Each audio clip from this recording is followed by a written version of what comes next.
You know, for as long as we've been around, lightning has been this incredible symbol of pure, raw, untamed power. It's something that just splits the sky open. You can see why our ancestors thought it was a tool of the gods. It inspires this mix of terror and just absolute awe.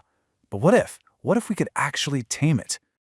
I mean, that's the big question, isn't it? It feels like something straight out of a sci-fi movie. Could we really just reach up into a storm cloud, grab all that incredible energy, and use it to, power our lives? The idea is just so incredibly cool. I mean, you can literally feel it in your chest when a big storm rolls in, right? That brilliant flash, that instant, blindingly bright spectacle. It's the sheer raw force of it that makes the idea of capturing it just so tempting. Okay, but this is where the dream kind of hits a wall of reality, because behind that awesome display lies a whole series of scientific and engineering puzzles that are so complex, they push the absolute limits of what we can do. It's not as simple as just putting up a giant metal rod and hoping for the best. So the first, and honestly the biggest problem we run into, is something we can call the power versus energy paradox. This is the absolute key to understanding the whole thing, and it's where the dream of harnessing lightning slams right into the hard facts of physics. So let's talk about power first. The scale of it is it's mind-blowing. For the tiny fraction of a second that it exists, a single bolt of lightning can unleash trillions of watts of power. That's a terawatt range, an instantaneous blast that makes even our biggest nuclear power plants look tiny in comparison. And it's not just the electricity. Get this, the plasma inside a lightning bolt can get hotter than 30,000 Kelvin. To put that in perspective for you, that is literally hotter than the surface of the sun. It's just an almost unimaginable concentration of energy in one tiny place. And then on top of that, you got voltage that can reach into the billions. That's the electrical pressure, right? It's what lets the bolt just punch its way through miles of air, which is normally a fantastic insulator. That immense force is exactly what makes it so destructive. So you're hearing all this, trillions of watts, hotter than the sun, billions of volts. You'd think the total amount of energy in one of these things would be astronomical, right? Well, here's the twist. The total energy in an average lightning strike is only about 250 kilowatt hours. And 250 kilowatt hours is, well, it's surprisingly small. We're talking about enough juice to power a typical house for maybe a few days. Or to put it another way, it's about the same amount of energy you get from 70 gallons of gas.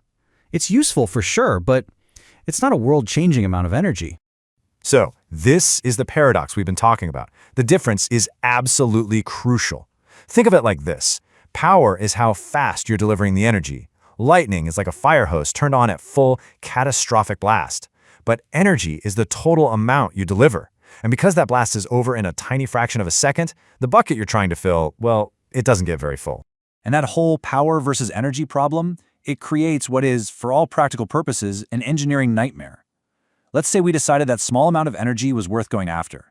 The sheer violence of the event itself creates a whole new set of impossible challenges. Just think about the list of problems you'd have to solve. The energy all arrives in millions of a second, so your system has to be faster than instant. You have no idea where or when it's going to strike. The voltage is so high it would just destroy any insulation we know how to make. The current would literally vaporize most metals. And, after all that, the payoff is pretty low. It's just a cascade of one impossible problem after another. But hey, let's play pretend for a second. Let's say you're a genius and you solve all of that. You somehow manage to catch a bolt of lightning without your entire facility being blown to bits. Now what? Well, now you face a completely different monster, the storage problem. How on earth do you hold on to that much power delivered that quickly? If you look at our best storage technology today, it's all just fundamentally wrong for the job.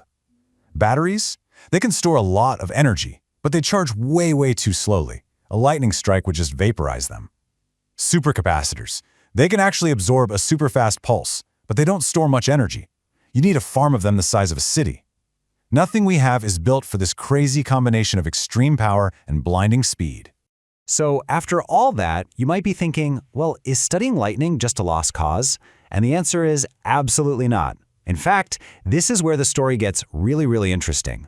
The focus for scientists today has shifted away from that impossible dream of capturing it and toward the very practical, very real goals of understanding and even controlling it. Yeah, the focus now is on protection and prediction. And check this out. Instead of trying to catch lightning, we're actually learning how to guide it.